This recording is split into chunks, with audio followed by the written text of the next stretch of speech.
Hello and welcome, Grand Rapids. Thank you for joining us this evening. I'm your anchor, Josie Sabo. And I'm your other anchor, Sean Francis. And because we just can't stop thinking about how to get a hold of some of that sweet, sweet Dune spice, we are bringing you the top local, national, and world news that you may have missed.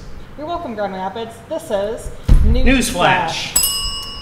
Our top story tonight, the Grand Rapids Improv Festival returned this past weekend with gusto! Woo! Yeah, that's right. 14 groups over 3 days and 5 shows made some sold-out crowds super happy to be back laughing at people who don't live in Grand Rapids. We had groups from Kalamazoo. We had groups, next slide. We have groups from Ferndale, we had Kalamazoo, we even had some from Chicago, woo! Oh yeah, they were grateful to hear laughter in person as opposed to over Zoom. So check out the Grand Rapids Improv Festival on social media to start counting down the clock for next year. A Canadian woman is thankful to be alive after a meteorite ripped through her roof of her home at the beginning of this month. Barely missing her as she slept next to her husband in her hometown of Golden, British Columbia. Scientists theorize the meteorite was part of a meteor shower that hit the town.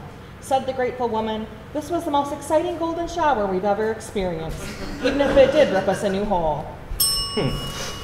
A bill introduced in the Michigan House would require the Department of Natural Resources conservation officers to wear body cameras at all times while working in the field, thus allowing mankind to once and for all conclusively answer the age-old question, does a bear shit in the woods? With actual video evidence. Yes.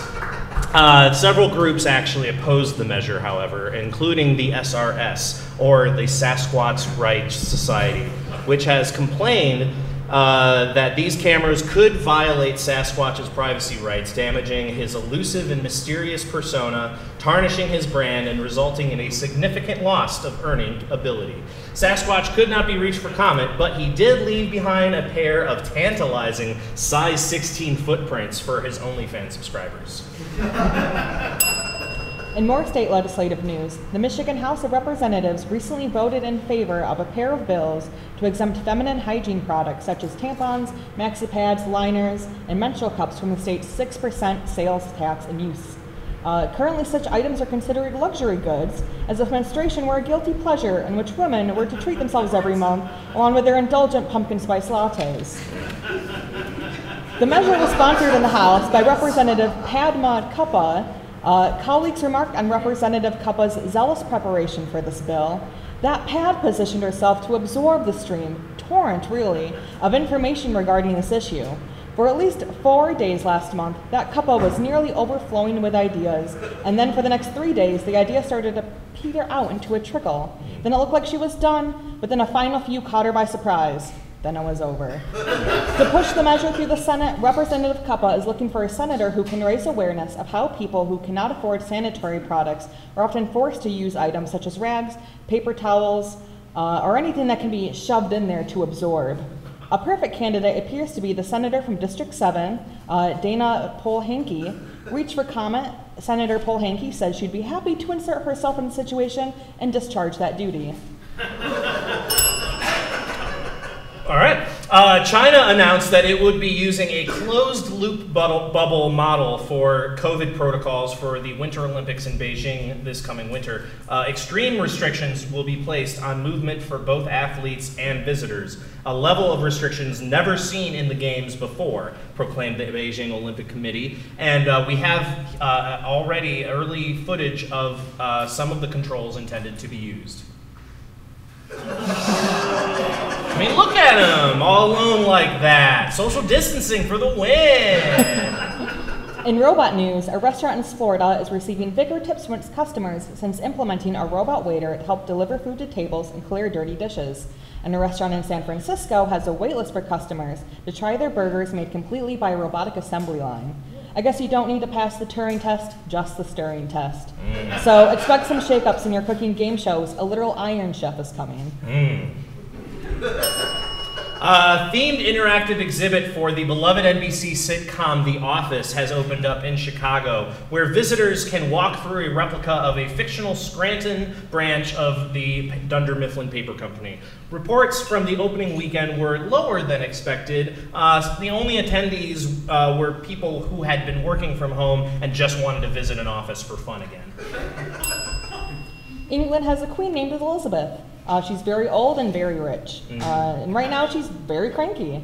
The lack of attention given to tackling climate change is on girlfriend's last nerve. So the queen did what any environmental activist would do. She invited billionaires and world leaders to a reception at Windsor Castle. The queen turned down the thermostat in her castle during the chilly weekend and invited all the multi-billionaires to bike to the event, then huddled in blankets as they vowed to spend a vast amount of their wealth and assets to combat the effects of climate change. Just kidding. They flew in a private jets, drank champagne, and noshed on Scotch salmon. Next month, they all agreed to jet in for the UN Climate Change Conference in Scotland. By chatting over smoked puffin and scotch, world leaders hope to finally solve climate change issues once and for all. Couldn't they just zoom in and distribute their wealth equally to the rest of us? Maybe that could help. Set a good example. In more Queen Elizabeth news, she actually had to cancel her travel plans to Northern Ireland over the weekend under doctors' recommendation that she stay home and rest. However, the Irish, always suspicious of everything, they were especially skeptical of her truthfulness when they saw her posting videos of her fishtailing in Prince Charles's new charcuterie that runs on wine and cheese in her Instagram story. Interesting.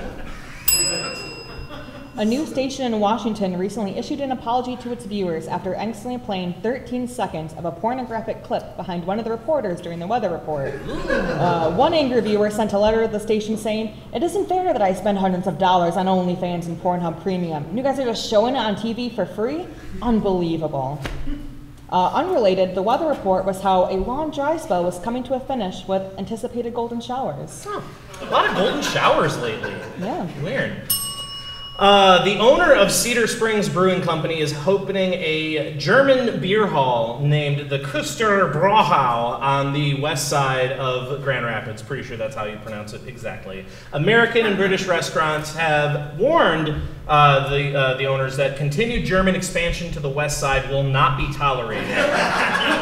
Yet, all signs point to Küster Brauhau occupying the west side by late 2021. The many west side GR Polish halls are extremely nervous about this. Maine is the only U.S. state that allows obscenities on vanity license plates, but all that's about to change. Maine is starting the process of removing obscene or lewd language from vanity plates. The first step is to hold public hearings. People with problematic vanity plates have been notified and invited to comment publicly on the new rule. Apparently, the 28-year-old Maine resident who owns this vanity license plate that reads "fuck you" has already written his two-word speech. Gotcha. And then this person took an unpleasant curve before getting to the point. Yeah, this guy tried to be clever by showing everyone his rudimentary math skills, but no one wanted to hear what this person had to say. And we're just glad this driver couldn't be reached for comment. And this lady didn't want anyone to comment at all, like ever. Yeah. Man, this owner had nothing but crazy stuff to say. And this guy doesn't want to be blamed for any of this. We all kind of agreed with this plate, though. Yeah. Well, everyone but your mom did. Yeah. October 31st falls on a Sunday this year, so no one's really quite sure when they're supposed to be trick-or-treating. I mean, there was one woman who commented, "Jesus doesn't want us to trick-or-treat on a Sunday. That's the Lord's Day, sinners." Chill out, man. Halloween's supposed to be fun. People should be free to trick or treat on either night. Be free, do what you want, man. Well, I support traditional values. Halloween is on October 31st. That's the way it's been. That's the way it's always been. As conservatives, we trick or treat on Sunday. But Sunday is a school night. Traditional values. Hey, can't we all just get along? No! Cool, so what you're saying is it's gonna be a free-for-all. Far out. Yeah, look you two, I got a little treat for both of you. Ooh! And scene. Classic 2021, nobody knows what's going on except for the drug dealers and hippies. For the first time in history, surgeons successfully transplanted a pig kidney to a human patient. It's a major scientific breakthrough. Hey, I don't think that's kosher. It's true, it's not kosher. But experts say that the pig boy will be delicious when he reaches full maturity. Newsflash! Yeah!